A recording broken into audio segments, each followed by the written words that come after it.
Para, Pai, para a Tua vontade, Pai. Em nome de Jesus, que tudo que for falado aqui hoje, Pai, chegue aos nossos corações, Pai, com entendimento, Pai, com clareza, com sabedoria, que sejam palavras vindas do céu, Pai. Que eu seja um instrumento, Pai, nas Tuas mãos, Pai. Em nome de Jesus eu te agradeço. Amém. Vamos abrir a palavra do Senhor, pode sentar? Em Lucas 5, de 1 a 7.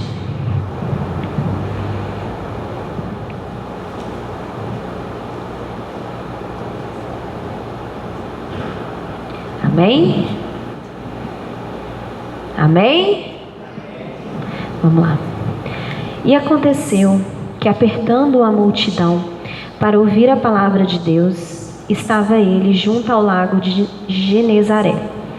E viu estar 2 barcos junto à praia do lago. E os pescadores, havendo descido deles, estavam lavando as redes. E entrando num dos barcos, que era de Simão, pediu-lhe que o afastasse um pouco da terra, e assentando-se, ensinava do barco a multidão. E quando acabou de falar, disse a Simão: Faze-te ao mar alto e lançai as vossas redes para pescar. E respondendo Simão, disse-lhe: Mestre, havendo trabalhado toda a noite, nada apanhamos, mas sobre a tua palavra lançarei a rede. E fazendo assim, colheram uma grande quantidade de peixes, e rompia-se-lhes a rede. E fizeram sinal aos companheiros que estavam do outro barco para que os fossem ajudar. E foram e encheram ambos os barcos, de maneira tal que quase iam a pique. O tema da reflexão dessa tarde, o Senhor, Ele nos trouxe aqui para nos recolocar, para nos colocar no centro da vontade de Deus e para dizer que nós não podemos parar. Por mais que a sua causa, a nossa causa, a minha causa pareça impossível, por mais que tudo na sua vida esteja dando errado, por mais que a sua vida esteja marcada por recomeços, o Senhor, Ele te fala nessa tarde que você não pode parar, você não pode desistir, que você está exatamente aonde o Senhor quer que você esteja.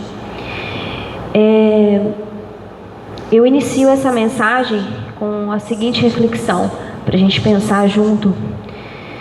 Quem é que se considera uma pessoa competitiva em esportes? Eu não me considero uma pessoa competitiva. E engraçado que numa corrida, por exemplo, aquela pessoa que está quase chegando ao pódio, por mais que ela esteja cansada, por mais que ela esteja exausta, ela busca muitas vezes força da onde não existe para vencer, porque ela vê que só falta isso daqui para ela alcançar o objetivo dela. Por outro lado, aquela pessoa que está no início, aquela pessoa que está perdendo a corrida, ela olha todo mundo passando por ela, ela vai ficando para trás e ela vai se desesperando, aquilo vai mexendo com a cabeça dela e ela vai falando: eu vou perder, eu não consigo, eu não tenho mais forças. Ela vai se desmotivando, ela vai falando que ela não consegue e ela vai precisando de motivação e de tirar forças da onde não existe. E por muitas vezes o medo, a angústia faz com que ela pare e ela desista no meio do caminho. Meus amados, eu admiro uma competição sadia, mas apesar de eu não me considerar uma pessoa competitiva, eu sou uma pessoa determinada. E eu posso até não ser a primeira a chegar, mas com certeza parar no meio do caminho, nunca. E o que Deus fala essa tarde é: nós não podemos desistir no meio do caminho. Quando as coisas vão bem, quando as coisas estão dando certo, quando as coisas elas estão seguindo o fluxo normal da vida, é muito mais fácil a gente acordar de manhã, a gente rir, a gente dar um bom dia para a pessoa no elevador, a gente sorrir para a vida, a gente conseguir ter diálogo com as pessoas.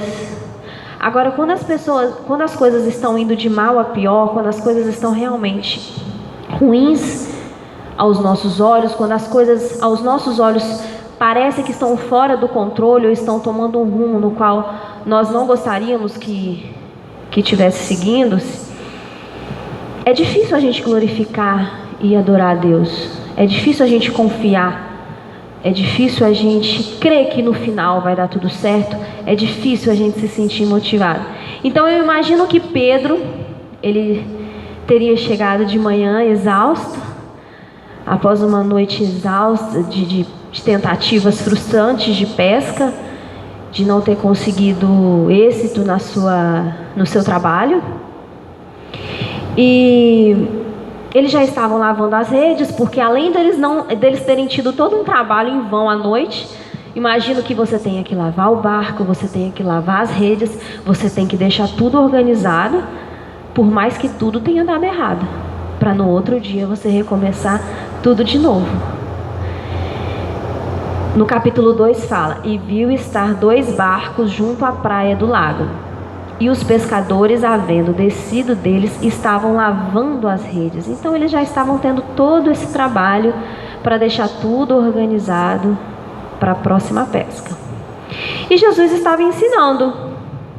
E só depois que Jesus terminou de ensinar, porque no capítulo 4 fala: e quando acabou de falar, que ele disse a Simão. Depois que ele acabou de ensinar, é que ele foi falar com Simão, para Simão voltar para o alto mar. Então Jesus, numa dos seus ensinamentos, ele primeiro ele explicou, ele ensinou, ele viu tudo acontecendo, todo o cenário acontecendo, para depois ele aplicar a lição dele. Aí Jesus mandou eles voltarem ao alto mar e lançar a rede outra vez. E Simão disse para ele: mestre, nós já trabalhamos a noite toda, nada apanhamos, mas sobre a tua palavra lançareis a rede. E qual é o poder da palavra de Deus nessa tarde? Qual é o poder que a palavra de Deus tem tido nas nossas vidas? A palavra de Deus, as escrituras, elas têm poder, tanto na boca dos profetas, na revelação pessoal. Ela fortalece, ela arma o espírito para nós resistirmos ao mal, para nos apegarmos ao que é bom e para encontrarmos alegria nessa vida. E muitas vezes nós esquecemos do poder que a palavra de Deus tem na nossa vida. Então Simão Pedro falou: olha, mestre, eu estou cansado, estou exausto, a gente trabalhou a noite toda. Mas no poder da tua palavra, sobre a tua palavra eu vou lá lançar a rede. Ou seja, não é por mim não, é pela tua palavra. Porque eu mesmo não acredito. É pela sua palavra que eu estou indo. Confie na palavra de Deus nessa tarde. Se você tem promessa, creia. Isso não quer dizer que você tem que deixar de fazer a sua parte, meu amado. Você crer, você confiar. Se você tem uma palavra de Deus, não quer dizer que você tem que sentar e descansar. Você tem que descansar, que Deus vai fazer. Mas isso não quer dizer que você tem que ficar de braços cruzados, esperando as coisas acontecerem. Da mesma forma que Deus, ele poderia ter realizado um milagre e ter enchido os barcos com peixe, as redes de peixe. Ele poderia ter feito esse milagre, como ele realizou diversos outros milagres na Bíblia. Mas ele não o fez. Apesar de ser meio que não diretamente, mas ele poderia não querer que eles fizessem todo esse esforço novamente. Mas da mesma forma, ele pediu que Pedro voltasse lá e fizesse todo o esforço novamente. Que ele pegasse o barco, fosse em alto mar e fizesse tudo novamente. E quantos recomeços nós estamos tendo na nossa vida? Quantas vezes as coisas dão errado e nós temos que recomeçar e nós falamos: mas eu não acredito, agora que eu estava aqui eu vou ter que voltar no início de novo. Mas não era isso que Deus queria para a minha vida? Não era aqui, mas Deus me fez chegar até aqui. Agora Ele quer que eu pare, que eu volte do início e faça outra coisa? Qual o objetivo disso? Deus, Ele quer que você esteja exatamente onde você está. Às vezes nós vamos ter que passar por todo o processo novamente. Às vezes nós vamos passar por situações, nós vamos fazer questionamentos a Deus. E no mesmo lugar que às vezes você foi envergonhado, é o lugar que Deus vai te honrar. O nosso problema muitas vezes é que ao invés de nós nos apegarmos na promessa, na palavra de Deus, nós nos apegamos nas coisas que dão errado, nas coisas que aconteceram de errado conosco, em tudo que poderia ter dado certo. Nós nos fazemos de coitado, nós nos lamentamos, nós pensamos que se tivesse feito daquela forma, se fulano tivesse me ouvido, olha, teria dado tudo certo. Nós esquecemos da promessa e nos apegamos nas coisas que poderiam ter dado certo. Então hoje vamos nos parar de nos fazer de coitados e coitadas, vamos parar de focar nas coisas ruins, parar de focar nos fracassos, nos problemas, e recomeçar quantas vezes for necessário, e saber que Deus vai estar com você em quantos recomeços Ele achar que for preciso na sua vida. É só uma fase, vai passar. Creia. O que não pode é esperar as coisas caírem do céu. Você precisa fazer a sua parte, orar, buscar a Deus, pedir, acreditar e confiar. E mesmo que no fim dessa campanha, que já está quase no fim, você não tenha recebido o milagre que você pediu, confie, Ele é Deus. Continue sendo obediente, continue crendo na sua palavra, nas suas promessas, que na hora certa a sua pesca vai ser uma pesca maravilhosa. Você vai colher os frutos. É essa a reflexão que eu tenho para essa tarde, uma pequena reflexão. Que Deus nos abençoe. Espero que Deus tenha falado aos nossos corações. E gostaria que os irmãos se colocassem de pé mais uma vez. Vamos orar.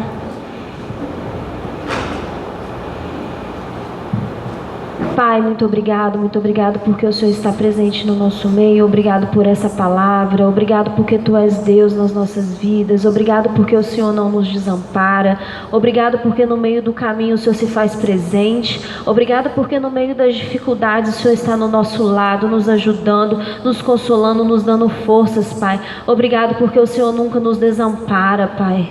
O Senhor é nosso amigo, o Senhor é nosso Pai. Que o Senhor nessa tarde, Pai, no decorrer dessa semana, no decorrer dessa campanha, Pai, esteja conosco ouvindo os nossos pedidos, Pai, ouvindo os nossos lamentos, Pai, em nome de Jesus, Pai. Ouve, Pai, as nossas orações, Pai. Ouve, Senhor, e atende, Pai, de acordo com a Tua vontade, Pai. Em nome de Jesus, Pai, esteja conosco, esteja com cada pessoa, Pai, que disponibilizou um tempo, Pai, da sua tarde para estar aqui, Pai, para Te adorar, para pedir, para Te agradecer, Pai, porque Tu és Deus nas nossas vidas, em nome de Jesus. Amém. Meus irmãos, mais uma campanha de oração. Nós vamos nos colocar de pé, por favor. Vamos orar ao Senhor. E o que eu tenho falado nas campanhas, continuarei dizendo.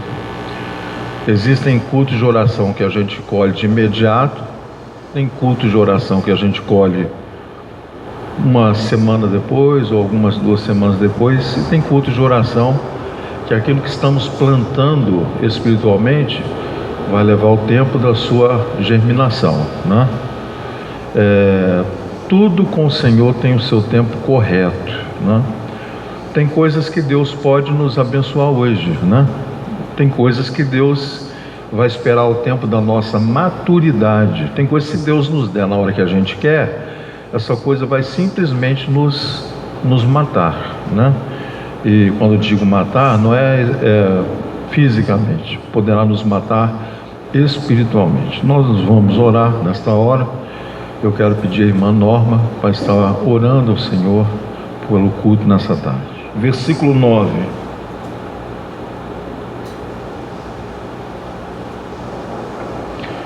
Eclesiastes capítulo 1, versículo 9 e 10.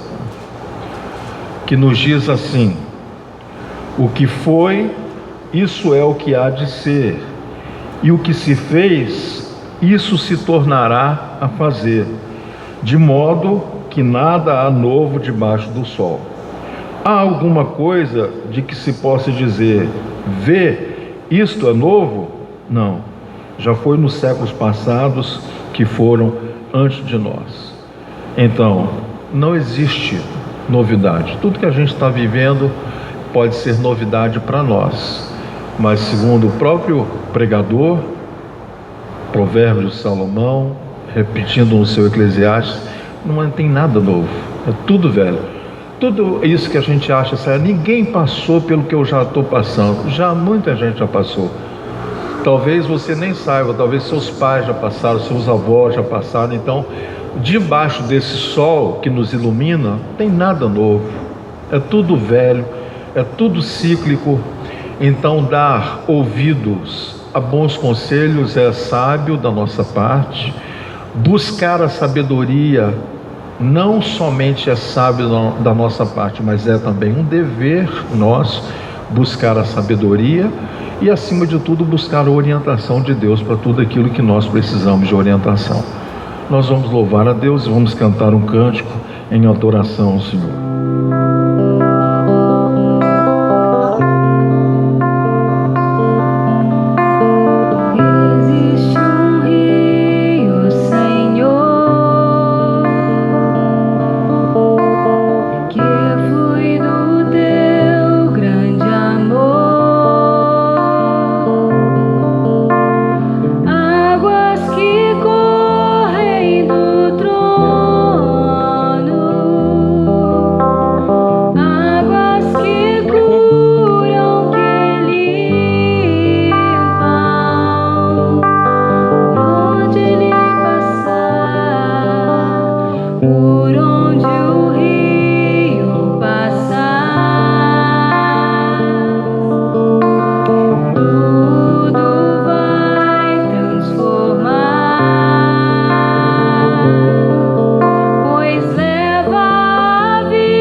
Amém.